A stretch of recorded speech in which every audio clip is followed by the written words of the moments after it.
What is good, you guys? Welcome back to my channel and my podcast. Thank you so much for being here. Let's just have a little chit chat. Imagine right now that I am pulling up a chair next to you to sit to you and talk to you because I feel like you need to hear it. And I was walking my dogs a few days ago and they wanted to go by these cars that, I've never seen before. I guess they were people visiting or whatever. And we get to go over by those cars and they're sniffing and they're, doing their thing. And I look at one of the cars and on the back was this bumper sticker that said, I am what I am. And immediately, of course, we know we've heard that before. I am what I am. I am who I am. And this is who your true nature. This is who you truly are. But there's a song called I Am What I Am. I'll put it in the description box below. It's an old song. I think it was released in like 1978. And the only reason I know is because my mom, like, of course, she listens to like older music. And so that's what I would hear growing up. And I felt called to read the lyrics again. And in this song, what she says a few things that stands out, but she's like, life is not worth a damn until you say I am what I am. And I just thought how profound that was. And there's this other lyric that she says in the second verse where she says that it's my world, one where I don't have to hide in. And I read that and immediately I just felt this pull within me. So giving it a few days and just kind of thinking, I really want to talk to you guys about this because the truth is, you guys, what are you waiting for? Let's be for real. What are you waiting for? Because some of you need to be moving with some audacity, moving with conviction, because you're sitting up here with all of this God power within you, the one true source, and you're still playing small. You're deciding that it's going to take something else for you to get moving, something else before you decide that you are the person that you want to be already, that you have your desires. When this is your world, this is your world that you don't have to hide in. Whatever you see in your world, you do not have to hide in your creation, right? But so many of us, we acquiesce to the circumstances, and most of the time, circumstances and conditions that we've created. And we're waiting on those to move before we assume the position of being the creator. So, which is it? Is it the 3D circumstances that are your creator, or is it you? Because I think sometimes we really forget that we're going first. We need to go first in order for other things to follow us. The 3D is following you. The 3D is following your orders, your lead, right? And so many people are like, well, this happened before, this past and this future, and then all these things. Well, let me ask you a question. Where's the past? Can you point to the past? Think about it. Where is the past? Can you locate it? And can you locate this future that somehow, what is going to occur? What do you feel needs to occur before you realize that I'm it or that I've made it? Where is it? Can you locate it? Because it's only here and now. Whether you're bringing that past to the present moment now, or you're bringing that future to the present moment now, you can't escape the now. And it's the fact that you still believe that there's going to be something, where it's going to be someone else outside of you that feels like you're waiting on their approval, or you're waiting for them to move, them to change before you go all the way. And if this is your world that you don't have to hide in, why are you not going all the way? Because I've said this so many times in previous videos that it benefits everyone in your life. It benefits everyone in your life, everyone you come in contact with, for you to be who you truly desire to be, for you to have the things that you desire, for you to have the money that you desire, to be however rich you want to be, however wealthy you want to be, however in love, in shape, whatever it is. It benefits every single person in your life for you to be exactly who you desire to be, right? And it doesn't matter what they think or they feel about it, but you do people a disservice and do yourself a disservice when you hide in your own creation, when you're not commanding, when you're not declaring that I am who I say that I am, and I have my desires. And if you're waiting on someone else to say that it's okay for you to do it, or now you can do it, or somewhere in this future that something is supposed to happen before you're like, okay, now I feel comfortable to do it. When who's saying that? Who's saying that? You're declaring that. You're declaring that for your world. That when you choose to hide, when you choose to minimize yourself, when you choose to think, okay, well, what else do I need to know? What do I need to be doing now? And oh my gosh, that needs to change and this needs to change, all these things. Remember, you go first, you guys. You make the movement. You have to make the movement and the world is following you. But if you're not having that audacity, knowing that you're the source, you know that you're the source and you could say, okay, I know that I am, but you guys are not moving as you are it. You wake up every single day and you allow the circumstances in the 3D to tell you who you are instead of you declaring and claiming who you are. That life that you see out here, all this reflection, all the things that we believe are here, life has no meaning until you declare who you are. And that's why I love that song, because she was like, life is not worth a damn until you say I am what I am. So this life that you feel that you have doesn't mean anything until you decide and declare what it is, right?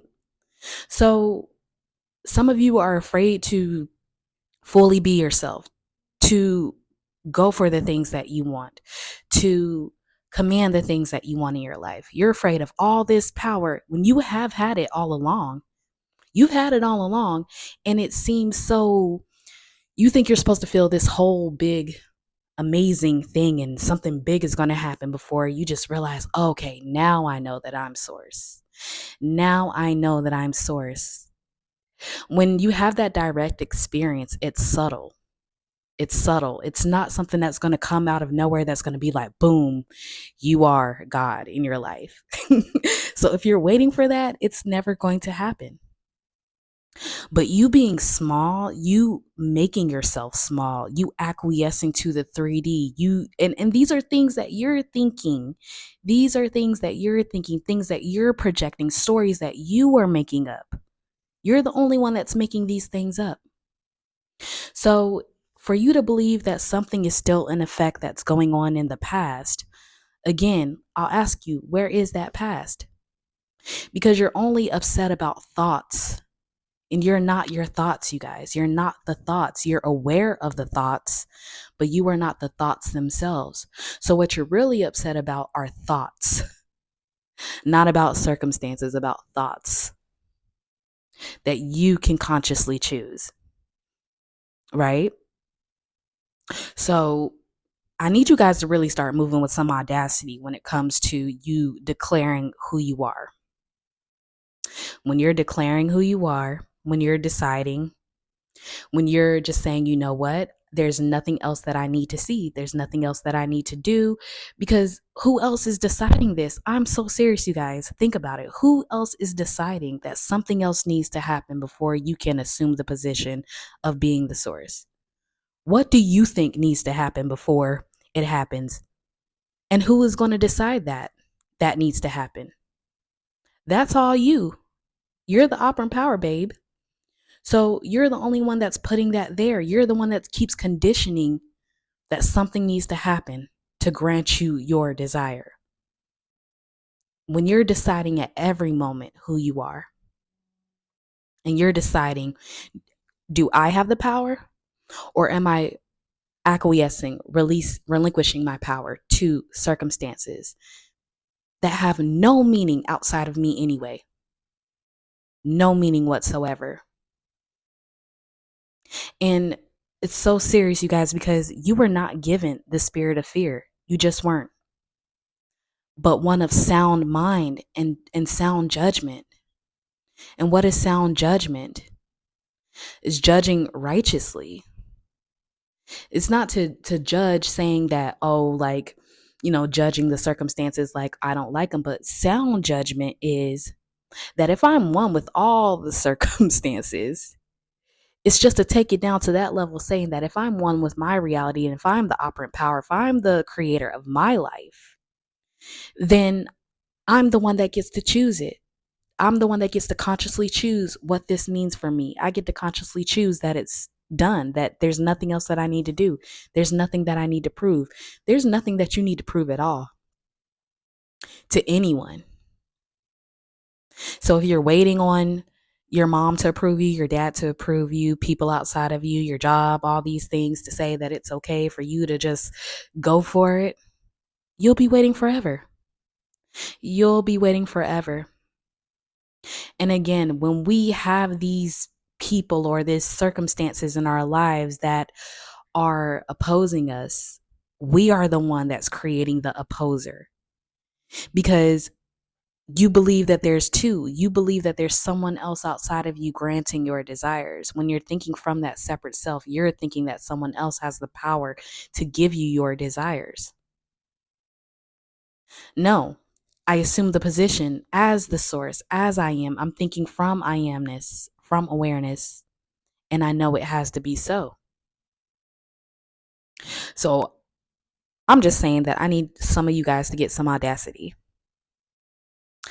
because you're just walking around as the source and you're like, oh, well, maybe he'll come back. Maybe she'll come back. Maybe this will happen. If this happens, then I'll do this. If I get the money for this, then I'll assume that. Then I'll know that I'm source. It don't matter if the money is here or not. That does not negate the fact that I'm source of my life. That does not negate the fact that I have all this power within me. So if I know that I have all this power within me, then I know that I'm not separate from anything. And so you have to claim it, you guys. You have to claim it. You can't just look at what is and then say, okay, well, this is what is. So now let me just make myself small in it. And then now I got to figure out how to manifest out of this situation. No, no. Okay. So, how do you become magnetic for your desires? By not hiding in your creations, not hiding in your world, not needing validation from your creations. You've created the circumstances and the lack and all these things, and then you're asking for it to change in order to make you feel comfortable. How does that work? Because it's looking at you like, well, I can't move around until you decide. I'm just following you. You're scared to be yourself. You're scared to go for it. You're scared to finally release that which no longer serves you, because you're afraid of what others may think when there are no others. They can only think what you think. So who's deciding? You're always deciding. You're always in control. Okay? So, life is really not worth a damn. Your circumstances, all these things that are just figments anyway, things that are already changing, forms that are already changing that have no built in meaning unless you give them meaning. It's not worth anything until you decide, until you declare that I am that which I say that I am. So that's just what it is, you guys. And I feel that I need to say it this way. And I don't know, maybe we'll have more talks like this, because you're bigger than what you think. You're bigger than all these circumstances. You're bigger than all of it. And I don't think you guys realize just how grand you are, how much power that you truly have. All right. And yeah, I want to reiterate that love is the answer, but let's be for real here. Love really is sometimes getting on your ass about things, because I know Jesus was flipping them tables over too. And I know how I get when in my reality, when it comes to having conviction about the things that I desire, I don't take no for an answer. I'm like, I know that it's here and it has to show itself. And some of you guys, you're just like, oh, like, well, maybe it'll be like, you're so timid about it. But And things have not even got like bad for you. And I say this as someone who has had an array of experiences in my life, again, to having nothing to having a lot. And a lot of people are like that. Like they go from like not having anything to having a lot by having that audacity to being like, you know what? I may be homeless today, but I'll be a millionaire tomorrow, because time is not linear. And when you're standing with knowing who you are in that awareness, all things, you guys, not just some little things, all things are possible. So it ain't even got that bad for some of y'all. And you're just like, well, maybe this will move. And you're worried about the money that you do have and all these things. You better take up space in this world. Take up space in your world, in your creation. That's how you truly become magnetic, is taking up space in your own world, regardless, and being yourself regardless of what it looks like. It ain't gonna be sweet all the time. I didn't think that I had to say that, but I guess I do. It ain't gonna be sweet all the time. Sometimes you're gonna be crying while still commanding, while still being convicted, while still declaring. Your voice may be a little shaken, and you're still going to be declaring that I am who I say I am. Things may be crumbling down right now, but you still are declaring that I am who I say I am. So love sometimes is burning it all down, and realizing that from the ashes you will rise into a greater and transcend into greater. All right? So this is your world. You need to completely take up space in it. But I'm here to help you remember, because I am on your side. So I love you. And yeah, if you would like to learn more about your true nature as I am in totality, so that way there's going to be no question when it comes to manifesting your desires effortlessly. There's no need to manipulate, there's no need to change, none of that. Join me in my I Am Immersion experience, December 14th and 15th. I would love to see you there. It's just going to be it, you guys. It's going to be amazing. And I'm so excited to bring this to you. But yeah, you guys, join me over there for that. But if you would like to work with me by phone or email personally on a one-to-one basis, you could also find that in the description box below. But yeah, you guys, remember, imagination. It's all you anyway. Imagination is always on your side. And I am too. Bye.